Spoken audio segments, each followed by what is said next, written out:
Bom, eu sou o professor Mário de Geografia aqui do CPV. A gente vai comentar um pouquinho aí a prova da Getúlio Vargas agora, aliás, o primeiro vestibular de administração pública que foi no dia de hoje.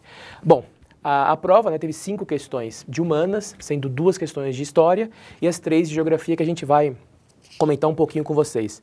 A primeira questão de geografia da prova, ela puxava aquele tema de geografia física, que no nosso entender aqui do cursinho foi a mais difícil da prova.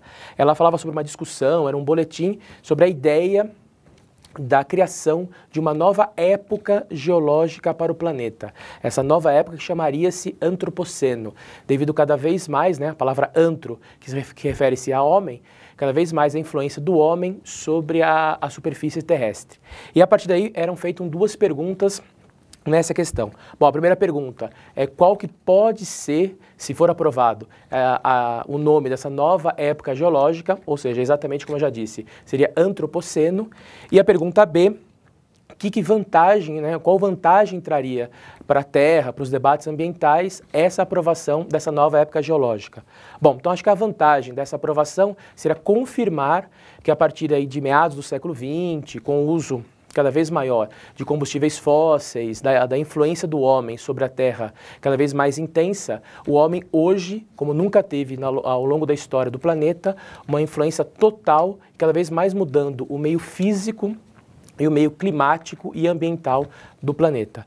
Essas foram as 2 questões dessa questão aqui física, aliás, a única questão física da prova de geografia. Tá? Acho que na média não é uma questão fácil, uma questão um pouco difícil aí, com alguns temas que não são muito comuns aparecerem em livros, em apostilas de geografia, mas com um aluno bem informado, aí, que lê alguma coisinha, saiu algumas reportagens, poderia fazer. Seguindo, né, a próxima questão já tem um tema muito mais comum, assim, um tema bem batido em aulas, em qualquer lugar, falava sobre alguns resultados do Censo Brasil 2010, que a partir do censo feito ano passado pelo IBGE, qual foi uma das várias constatações, que hoje, né, desde os anos 2000, desde o início aí do século XXI, as cidades médias do Brasil, tá, entende-se por cidade média, ao redor aí, entre 100 mil a 500 mil habitantes, crescem mais ou tem um aumento populacional maior do que as grandes metrópoles. A partir dessa ideia, né, constatada pelo censo, que aliás tínhamos aqui um texto confirmando essa ideia, a pergunta era o quê? Para citar, tá, e dar uma rápida explicaçãozinha de alguns fatores que geram esse crescimento das cidades médias na região centro-oeste do Brasil. Tá? Bom, lembrando, região centro-oeste do Brasil, que seria Mato Grosso do Sul e Goiás, tem aquele pedacinho lá que é Brasília, né, que da qual o principal fator aí há 30, 40 anos de crescimento urbano e consequentemente de chegada de gente é a expansão da fronteira agrícola, principalmente associada à produção de soja. Tá? Além desse, que acho que é o mais fácil para vocês lembrarem, que geralmente, acho que a grande maioria de vocês deve ter colocado esse, que nós poderíamos citar também como fatores de crescimento urbano para o centro-oeste.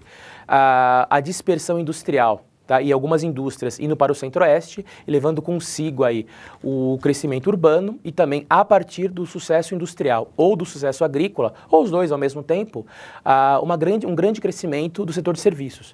Supermercado, pizzarias, advogados, médicos, que também levam a população dessas cidades médias do centro-oeste a apresentarem um crescimento. Tá? Questão bem batida aí, muito comum aparecer em vários vestibulares, sobre o centro-oeste a partir do crescimento do agronegócio, principalmente associado à soja.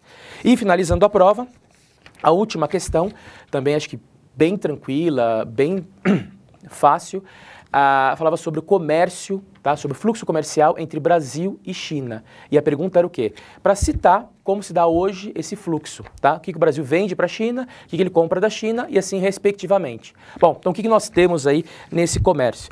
Não é uma relação muito bem equilibrada, né? Tá? Em quantidade, acho que até pode ser igual, mas em valores é um pouco diferente. Enquanto o Brasil exporta para a China, ou seja, vende para a China matérias-primas, que pode aparecer de vez em quando aí pela mídia, aquela palavrinha bonitinha que é commodities, ou seja, enquanto o Brasil vende para a China minério de ferro, soja, entre outras matérias-primas básicas, ele compra da China produtos industrializados, ou seja, nessa continha, compra coisa mais cara e vende coisas básicas, a matéria-prima, não fica muito equilibrado. Tá? A partir desse desequilíbrio entre Brasil e China, teve aí algumas reuniões da Dilma com algumas lideranças chinesas para discutir isso aí, tentar equilibrar um pouco mais, mas acho que por enquanto nenhuma grande solução para esse desequilíbrio comercial do hoje maior parceiro e grande líder econômico do mundo aí chamado China. Bom, foi essa aí a prova então de geografia da ADM pública aí, feita no dia de hoje, aí,